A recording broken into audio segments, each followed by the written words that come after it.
Create the family you want, boy or girl. Sex selection advertised in Canadian newspaper. Vancouver, British Columbia, April 19, 2012. In the wake of a new study that indicates that unborn girls are being targeted for abortion by certain immigrant groups in Canada, evidence has surfaced that sex-selective in vitro fertilization, or IVF, is being regularly advertised in Canadian newspapers. A fertility clinic in Washington State has been targeting Indo-Canadians in British Columbia with an ad encouraging them to create the family you want, boy or girl. The ad features a picture of an ethnic boy and girl attired in traditional Indian garb. A website address in the ad directs parents interested in sex selection to the Washington Center of Reproductive Medicine, where they learn that pre-implantation genetic diagnosis, or PGD, is the clinic's preferred method for selecting an embryo of known gender, facilitating family balancing.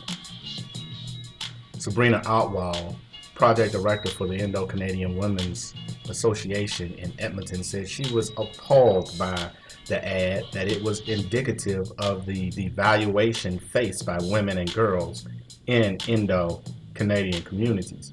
Girls are fighting for their lives before they're even born, she said. According to the clinic's explanation of the sex selection process, after the artificial joining of numerous sperms and eggs, the clinic performed biopsies on the newly created human beings to identify the ones that bear XX or female or XY male chromosomes. With the PGD method, the clinic virtually guarantees successful gender selection. In IVF, embryos that are not implanted are typically destroyed or frozen for later use or scientific research. In an op-ed that appeared yesterday in the National Post, Kelly McParland chided Canadians who might be appalled by current practices such as sex selection and what he called the country's free-for-all baby market. With no law on abortion in the country, McParland pointed out that the sex selection clinic would be perfectly justified in going even further. Quote, "Why not be specific with a 2-for-1 special on male twins? Crude? You bet. Barbaric?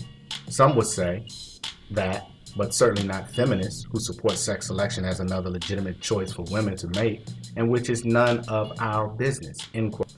McParland pointed out the colossal logical conundrum faced by pro-abortion feminists who have built an empire on the ideology of abortion on demand for any reason, and who are now even willing to sacrifice their own sisters' blood by defending sex selection for the sake of holding fast to their ideology.